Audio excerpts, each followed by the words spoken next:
What if the pain you keep running from is the very thing keeping you trapped? We spend our lives avoiding discomfort, chasing approval, and hoping that one day things will finally feel easier. But what if easier is the lie? Most people aren't stuck because life is cruel. They're stuck because they refuse to face the truths that hurt their ego.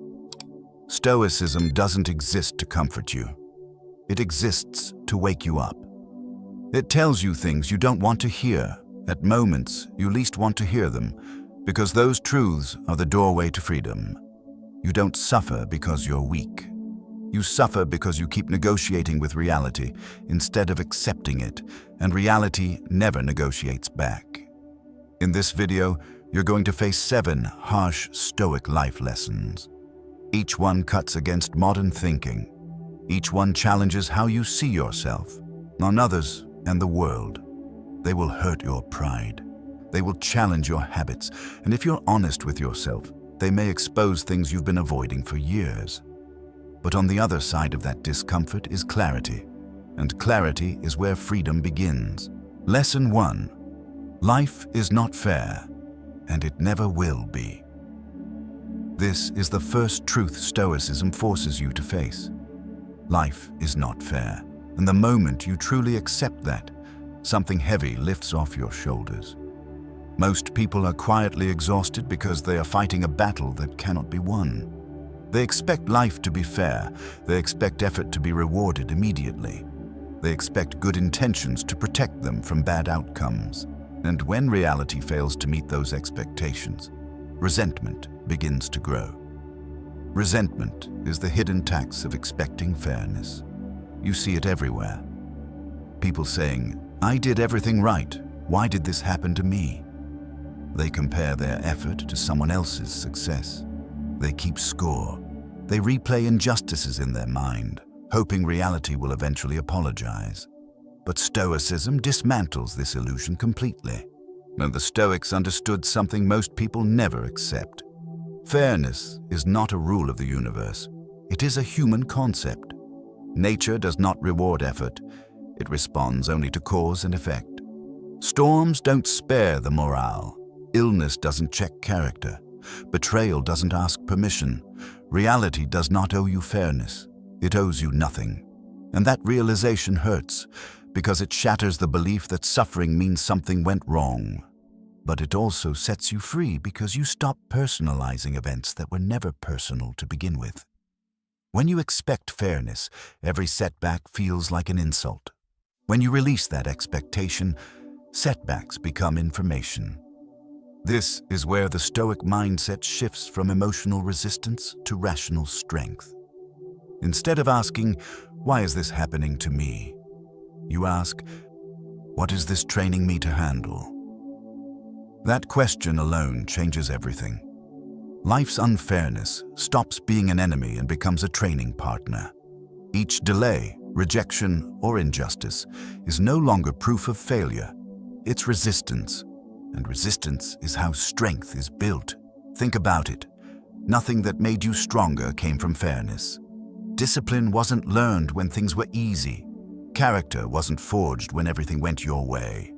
Growth came from pressure, from imbalance, from moments where life did not play by the rules. Fairness never builds resilience.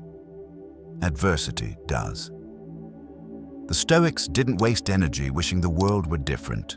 They focused on the only thing that truly belonged to them, their response. Not outcomes, not recognition, not justice. Their judgments, their actions, their character. And this is where most people break, and where Stoics begin. Because once you stop demanding fairness, you stop arguing with reality, and the energy you used to spend complaining, comparing, and resenting suddenly becomes available for action. You stop saying, "This shouldn't be happening." You start saying, "This is happening, now what?" That question is power. It shifts you from victimhood to agency, from emotional reaction to deliberate choice, from bitterness to clarity.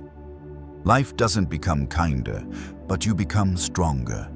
And here is the harshest part of this lesson. As long as you believe life must be fair before you can move forward, you will remain stuck, waiting, hesitant, angry, powerless. But the moment you accept that fairness is irrelevant, momentum returns. You act anyway. You train anyway. You build anyway. Not because it's fair, but because it's necessary. Freedom begins the moment you stop expecting fairness. Lesson 2. No one is coming to save you. This truth cuts deep because it attacks the quiet hope most people carry. The hope that someone will notice. The hope that help will arrive at the right moment. The hope that one day someone will step in and make things easier. From a young age, we are taught to wait. Wait for permission. Wait for guidance. Wait for opportunity. And when life becomes heavy, we instinctively look outward, toward parents, partners, bosses, society, even fate itself, expecting relief. Stoicism destroys that illusion without mercy. No one is coming to save you. And the sooner you accept that, the sooner your life actually begins. This realization hurts because it strips away excuses. It removes the comforting fantasy that your situation will improve once someone else changes, understands, or intervenes. And it forces you to confront a terrifying and empowering truth. Responsibility has always been yours. Most people don't fail because they lack ability. They fail because they keep waiting for rescue. They wait for motivation before acting. They wait for confidence before speaking. They wait for clarity before committing. But clarity comes after action, not before it. The Stoics understood that dependence is a hidden form of weakness. Not dependence on others for cooperation, but dependence on others for direction, validation, or emotional stability. When your strength relies on external rescue, you surrender control of your life. And whatever you don't control, controls you. This lesson doesn't say you must reject help or isolate yourself. It says something far more demanding. You must never outsource responsibility for your life. Support can assist you, but it cannot replace you. Advice can guide you, but it cannot carry your burden. At some point, every person reaches a moment where excuses run out. Your past doesn't move. Your environment doesn't change on its own. And waiting only deepens the hole. This is where Stoicism draws a hard line. You either become the one who acts despite fear, or you remain the one who explains why you couldn't. And explanations change nothing. Think about the moments you grew the most. They weren't moments when someone saved you. They were moments when you realized no one would, and you stood up anyway. When you stopped negotiating with comfort and started carrying weight. Self-rescue is not arrogance, it is maturity. It means waking up and doing what must be done even when you feel tired, uncertain, or unseen. It means showing up without applause. It means becoming dependable to yourself before demanding reliability from the world. This is where freedom quietly begins. Because when you stop waiting to be saved, you stop being disappointed. You stop feeling betrayed by people who never promised to rescue you in the first place, and you stop postponing your life for a future that never arrives. You begin to move with urgency, not panic, but purpose. You take responsibility for your discipline, for your boundaries, for your growth. And something strange happens. The moment you stop needing a savior, you become stronger than you ever imagined. Not because life gets easier, but because you are no longer helpless within it. No one is coming to save you. And that is exactly why you are free. Lesson 3. Your feelings are not the truth. This lesson hurts because it challenges the way most people live their entire lives. We are taught to trust our feelings, to follow our emotions, to believe that if something feels intense, it must be true. But Stoicism draws a sharp line between feeling something and being ruled by it. Your emotions are real, but they are not reliable narrators of reality. Most suffering doesn't come from what happens to us. It comes from the stories our emotions tell us about what happened. Anger tells you that you were disrespected. Fear tells you that you are unsafe. Sadness tells you that something is lost forever. And when those emotions take the wheel, your life becomes reactive instead of intentional. The Stoics saw emotions as signals, not commands. A signal can be observed. A command must be obeyed. But the moment you confuse the two, you lose freedom. Think about how many regrets were born from emotional reactions. Words spoken in anger, decisions made in fear, relationships damaged because a feeling was treated like a fact. In those moments, it didn't matter what was true. It only mattered what felt true. And feelings are temporary. They rise, they intensify, they pass. But the consequences of acting on them often remain. Stoicism teaches that between stimulus and response, there is a space, and in that space lives your power. Most people never enter that space. They react instantly, they justify later, and they call that authenticity. But it's not authenticity, it's captivity. When emotions control your reactions, someone else controls you. A careless comment can ruin your day. A delayed message can trigger anxiety. But a single insult can hijack your peace. This is not strength. It's fragility disguised as honesty. The Stoic approach is colder, but far more humane. You don't suppress emotions. You observe them, you name them, and then you decide whether they deserve your obedience. Anger doesn't mean action is required. Fear doesn't mean danger is present. Sadness doesn't mean defeat is permanent. They are internal weather, not the landscape itself. This lesson is harsh because it removes a comforting excuse. You can no longer say, "I had no choice, I felt this way." Stoicism replies, "You always had a choice, you just didn't pause long enough to see it." That pause is everything. When something triggers you, Stoicism asks you to slow down instead of speeding up, to step back instead of striking back, to question the emotion before acting on it. What am I feeling right now? Why am I feeling it? Is this within my control? These questions don't weaken you, they restore sovereignty. Because the person who can feel anger without becoming violent, fear without becoming paralyzed, sadness without becoming hopeless, is unbreakable. Emotional mastery doesn't make you numb, it makes you precise. You stop leaking energy in every direction. You stop handing control to people who provoke you, and you stop living at the mercy of your inner storms. This is where real calm comes from, not from avoiding emotion, but from no longer being enslaved by it. The Stoics didn't promise happiness. They promised freedom from emotional tyranny. And that freedom begins the moment you realize a brutal truth. Just because you feel something doesn't mean you must act on it or believe it. You are free the moment emotions stop being your master. Lesson 4. Most people will never understand you. This lesson hurts because it attacks a deep human need, the need to be understood.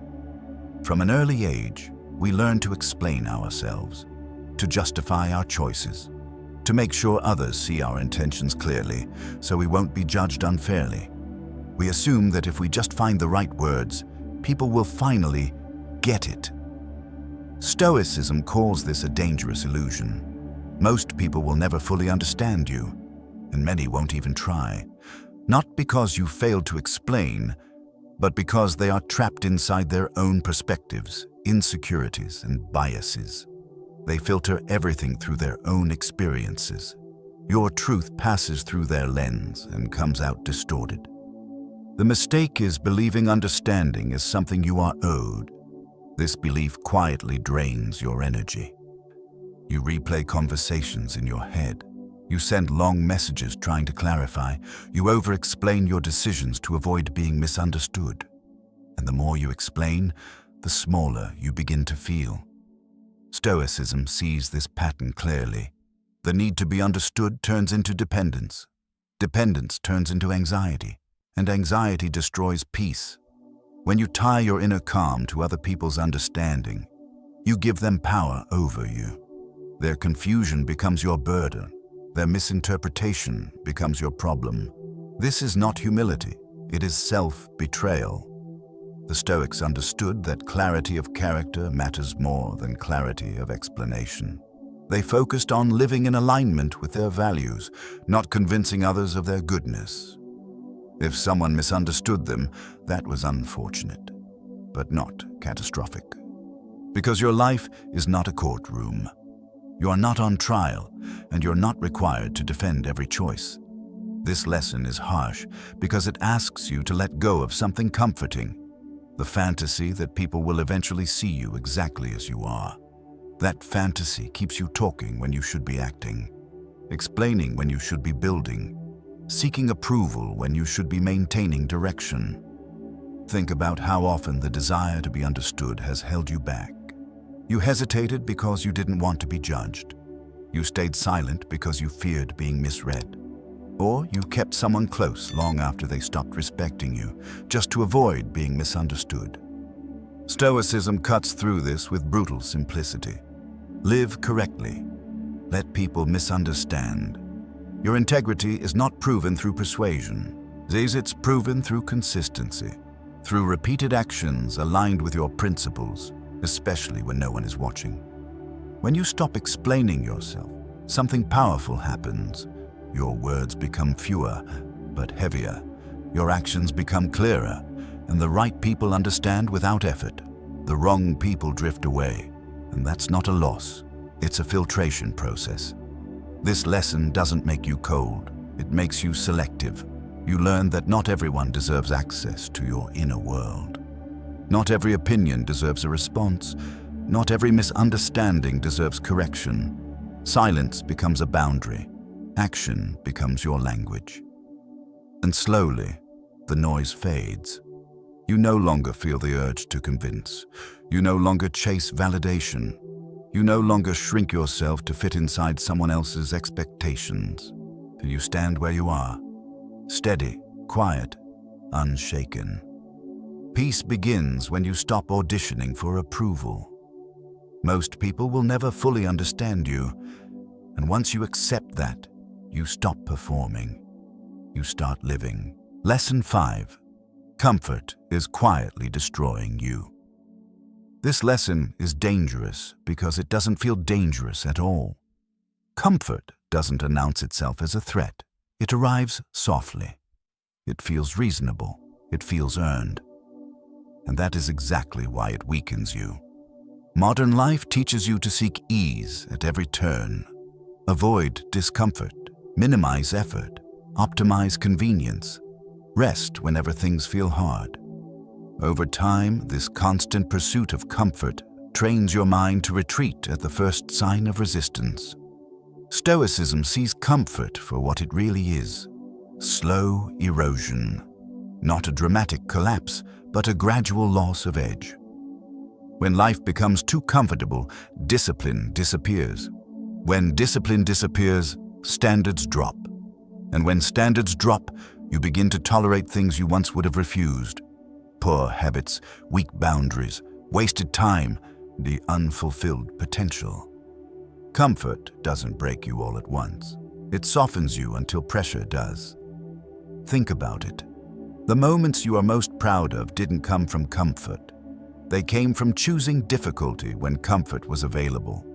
Waking up early when it would have been easier to stay in bed. Speaking honestly when silence felt safer. Continuing when quitting would have been more pleasant. Strength is always born in discomfort. The Stoics practiced what they called voluntary hardship, not because suffering was noble, but because comfort is deceptive. By intentionally choosing small, controlled discomforts, they trained themselves to remain steady when real hardship arrived. Cold mornings, simple meals, difficult conversations, unpopular decisions, not extremes, not punishment. Training. Most people today do the opposite. So they avoid discomfort until life forces it upon them, unprepared, fragile, and resentful. Then they wonder why pressure overwhelms them. This lesson hurts because it exposes a lie we tell ourselves. I'll push harder later when I feel ready. But readiness never comes from comfort. It comes from repetition under resistance. Every time you choose comfort over effort, you reinforce a pattern, and patterns shape identity. You become someone who retreats, someone who delays, someone who negotiates with weakness instead of confronting it. Stoicism demands something harsher and more honest. Do the hard thing on purpose, especially when you don't feel like it. That might mean training when motivation is gone, holding boundaries when guilt appears, staying focused when distraction is easy, not because it feels good, because it builds capacity. Discomfort expands your tolerance. It teaches your nervous system that pressure is survivable, that fear can be faced, that effort doesn't equal danger. Over time, what once felt unbearable becomes manageable and then ordinary. This is how freedom is built. A mind trained in discomfort is not easily shaken. A person who regularly chooses effort does not panic when life becomes demanding. They've been here before. They know the terrain. Comfort promises relief. Discomfort delivers resilience. This lesson is harsh because it asks you to stop protecting yourself from growth, to stop cushioning every edge of life, to stop seeking ease as the highest value. Stoicism doesn't ask you to suffer endlessly. It asks you to stop avoiding the very things that would make you stronger. One difficult task each day, one conversation you've been avoiding, one habit that requires effort instead of ease. Small choices, repeated daily, because freedom is not found in avoiding discomfort. It is found in becoming someone who can handle it. Discomfort is the price of inner freedom, and the sooner you pay it willingly, the less life will demand it from you later. Lesson 6. You will lose people. As you grow, this lesson hurts because it confronts one of our deepest fears, being alone. As you grow, change, and strengthen your values, something uncomfortable happens. Certain people begin to feel distant. Conversations feel strained. Shared interests fade, and slowly, sometimes painfully, connections that once felt natural start to dissolve. Stoicism doesn't soften this reality. It explains it. Growth changes your standards, and changed standards change your relationships. Most people want growth without consequence. They want to evolve while keeping every connection intact. They want strength without tension, direction without loss. But life doesn't work that way. When you move forward, not everyone can or will move with you. This is not betrayal, it's alignment. The mistake is believing that longevity equals compatibility. Time spent together does not guarantee shared values. Familiarity does not guarantee respect, and history does not obligate your future. As you grow more disciplined, some people feel exposed. As you grow more focused, some feel ignored. As you grow more honest, some feel threatened. Not because you did something wrong, but because your change reflects what they avoid. Stoicism teaches you not to cling, not to chase, not to beg people to stay at a version of you that no longer exists. Holding on out of fear only delays the inevitable and drains your energy in the process. Outgrowing people is not cruelty. It is honesty. This lesson hurts because separation is often quiet. There is no dramatic ending, no clear argument, just distance, fewer messages, less effort, and a growing awareness that you are walking different paths. Most people respond to this pain by shrinking themselves. They lower their standards to preserve connection. They stay silent to avoid friction. They tolerate disrespect to avoid loneliness. Stoicism calls this self-abandonment. It asks a harder question: who are you betraying when you refuse to grow? True companionship is not built on sameness, it's built on mutual respect. And when respect disappears, proximity becomes a liability.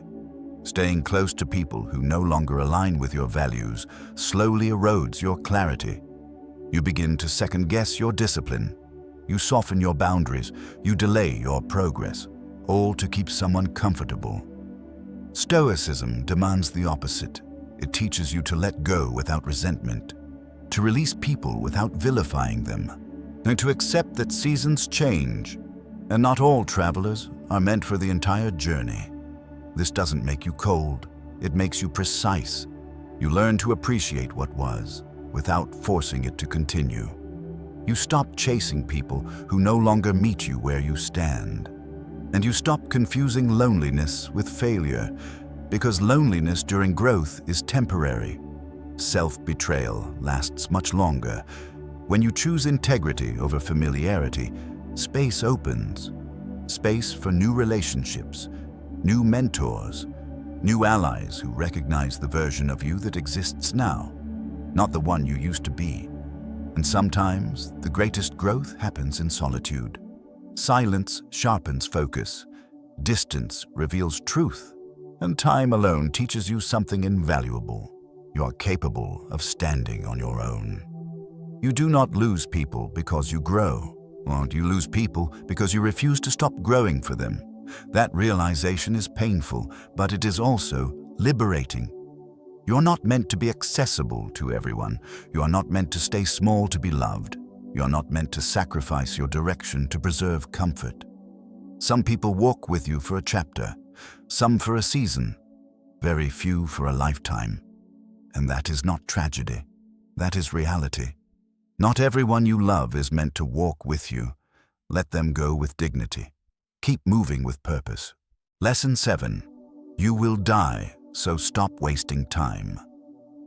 This is the final lesson, and the one most people spend their entire lives avoiding.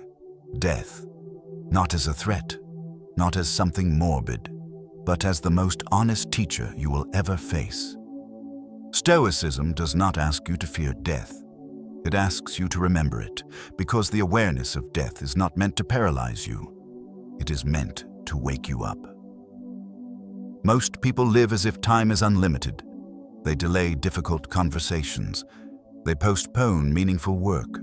They tolerate empty routines and draining relationships, telling themselves there will be time later. Later becomes next year. Next year becomes someday. Someday never comes. The Stoics called this self-deception. They practiced memento mori. Remember that you will die, not to dwell on darkness, but to sharpen urgency. And when you truly accept that your time is finite, excuses lose their power. Trivial concerns fade, and what actually matters comes into focus. Death strips life down to its essentials. Ask yourself honestly, if you knew your time was limited, would you still hesitate? Would you still stay silent?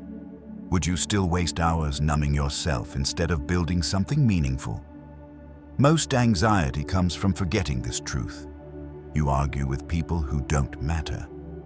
You chase validation that won't last. You cling to comfort because you assume you have time to change later. Stoicism says you don't. This lesson hurts because it exposes how casually we trade life for convenience. Hours disappear into distractions. Days pass without intention. Years slip by in routines we never consciously chose. And the cost is invisible until it isn't. The Stoics understood that time is not money. Money can be replaced. Time cannot. Every wasted hour is a piece of life you never get back, and no amount of regret can recover it. This isn't meant to make you anxious. It's meant to make you decisive. When you live with the awareness of death, you stop drifting. You stop waiting for perfect conditions. You stop asking for permission to live according to your values. You begin to act. You speak the truth sooner. You commit fully instead of half-heartedly. You cut away what drains you without apology. Not because life is short, but because your life is. This lesson also changes how you experience the present. Ordinary moments gain weight. Simple experiences become meaningful. You stop rushing through your days because you finally understand their value. And death doesn't make life meaningless. It makes it precious. And here is the paradox Stoicism offers. The person who accepts death most fully is the one who lives most freely. Fear loses its grip when you stop pretending you are immortal. Anxiety fades when you stop acting as if everything can be postponed. You no longer ask, "What if this goes wrong?" You ask, "Is this worth my limited time?" That question clarifies everything. You don't need more motivation. You don't need more confidence. You need awareness. Awareness that this moment will never return, that this version of you will never exist again, that life is happening now, not later. Time is life. Waste neither. When you remember that you will die, you finally start living with intention.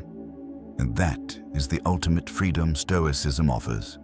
Not escape from death, but liberation from a wasted life. Today, you faced 7 harsh Stoic life lessons, truths most people avoid for their entire lives. That life is not fair, that no one is coming to save you, that your feelings are not the truth, that most people will never fully understand you, that comfort slowly weakens you, that growth costs relationships, and that your time is finite. None of these lessons are meant to discourage you. They are meant to free you. Stoicism was never about making life feel easier. It was about making you stronger, clearer, and harder to break. When you stop arguing with reality, stop waiting for rescue, stop obeying emotions, and stop wasting time, you reclaim control over your life. But insight alone is not enough. Real change begins with practice. Choose one lesson from this video and apply it today. Face one discomfort you've been avoiding. Release one expectation that's draining you. Act on one truth you've been postponing. Small, deliberate actions, done consistently, reshape character. Thank you for spending this time with me.